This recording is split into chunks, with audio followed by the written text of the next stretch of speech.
স্বাগত বন্ধুরা, কারিকুরির তরফ থেকে। কারিকুরি আজ দেখো তোমাদের জন্য একটা রেসিপি নিয়ে এসেছে।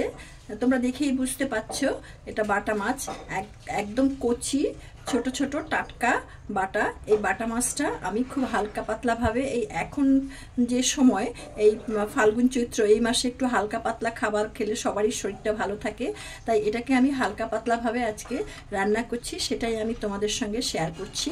আর এই ভিডিওটা দেখে যদি তোমাদের ভালো লেগে থাকে তাহলে এই ভিডিওটাকে একটা লাইক দেবে, বন্ধু বান্ধবদের সঙ্গে বেশি বেশি করে শেয়ার করবে। আর যে সমস্ত বন্ধুরা আমার চ্যানেলটিতে নতুন, আমার এই চ্যানেলটিকে এখনো পর্যন্ত সাবস্ক্রাইব করনি, তারা অবশ্যই আমার চ্যানেলটিকে সাবস্ক্রাইব করে বেল আইকনের অল অপশনটিকে প্রেস করবে, তাহলে আমার পরবর্তী সমস্ত নোটিফিকেশনস তোমাদের কাছে সবার আগে চলে যাবে। এবার দেখো আমি এটাকে কিভাবে করি। এটা করার জন্য দেখো আমি এখানে কাঁচকলা নিয়েছি। একটা কাঁচকলাকে একটা বেশ পুরুষ্টু কাঁচকলা নিয়ে সেটাকে আমি এরকম এক একটা টুকরোকে, মানে দুটো টুকরো করে, এক একটাকে 4 টুকরো করে, মোট 8টা টুকরো করে নিয়েছি। আর এটাকে একটু হলুদ জলে ভিজিয়ে রেখেছি যাতে কাঁচকলার কষটা ঝোলেতে না ওঠে।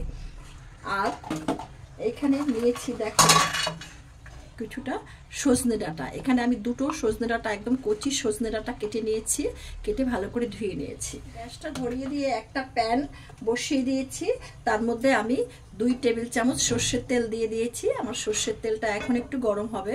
তেলটা আমার গরম হয়ে গেছে, তেলের থেকে দেখো ধোয়া উঠতে শুরু করে দিয়েছে।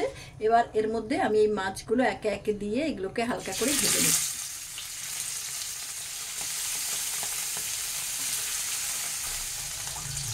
এবার এই মাছগুলোকে আমি একটু উল্টে দিচ্ছি, একে একে প্রত্যেকটা মাছকে আমি উল্টে দিলাম। এবার এই পিঠটা একটু হালকা ভাজা হবে। এই মাছটাকে আমি বেশি কড়কড়া করে ভাজবো না, এটাকে হালকা ভেজে নেব। মাছের এই পিঠটাও আমার ভাজা হয়ে গেছে। এবার আমি মাছগুলোকে একে একে সব তুলে নিচ্ছি। দেখো এরকম হালকা করে আমি মাছটা ভেজে নিয়েছি। এই তেলের মধ্যে আমি আরো 1 টেবিল চামচ সর্ষের তেল দিয়ে দিলাম। তেলটা আমার একটু গরম হবে। সেই ফাঁকে এই বাটির মধ্যে আমি যা যা মশলা ব্যবহার করব রান্নাটাতে সেটাকে একটু দিয়ে দিচ্ছি। এখানে দেখো গ্রেট করা অল্প একটু আদা আমি এর মধ্যে দিয়ে দিলাম। এটা আমার গরম হয়ে গেছে, আমি এখানে অল্প একটু রাঁধুনি ফোড়ন দিয়ে দিচ্ছি।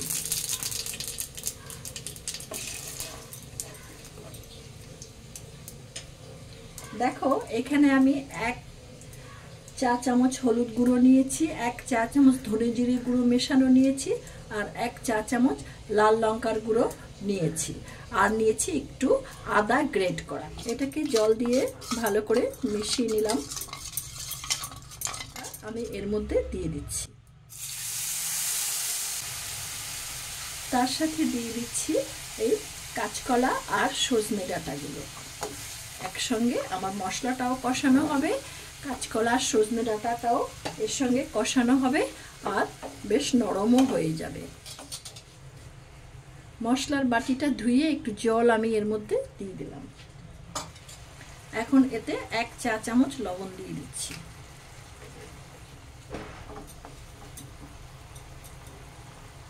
দেখো মশলাটা আমার কষানো হয়ে গেছে। মশলাটাকে আমি মিনিট 2 কষিয়ে নিয়েছি।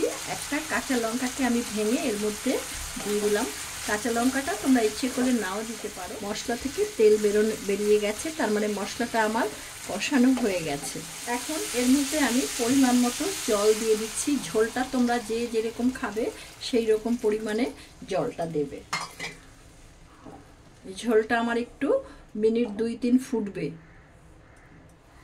ঝোলটা আমার ফুটতে শুরু করে দিয়েছে।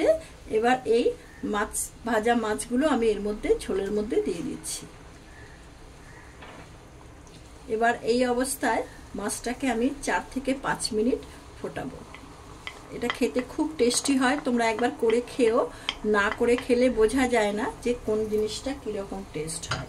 একবার অন্তত করে খেও, তাহলেই তোমরা বুঝতে পারবে এর স্বাদ কি। এই স্বাদ একবার খেলে সে ভুলতে পারে না, এত ভালো হয় এটা খেতে। দেখো মাছের ঝোল আমার হয়ে গেছে, পাতলা মাছের ঝোল। কাঁচকলা বেশ নরম হয়ে গেছে, সজনে ডাঁটাও নরম হয়ে গেছে। এবার আমি এটাকে নামিয়ে ফেলবো। তো তোমরা তো দেখলে আমি এটাকে কিভাবে করলাম, তোমরা একবার করে খেও। তোমরা কে কোথা থেকে দেখছো সেটাও আমাকে কমেন্ট বক্সে লিখে জানিও। আর করে খেয়ে ভালো লাগলে তো অবশ্যই আমাকে কমেন্ট বক্সে লিখে জানাবে। তোমরা ভালো থেকো, সুস্থ থেকো। আবার দেখা হবে অন্য কোনো ভিডিও নিয়ে তোমাদের সাথে। ধন্যবাদ।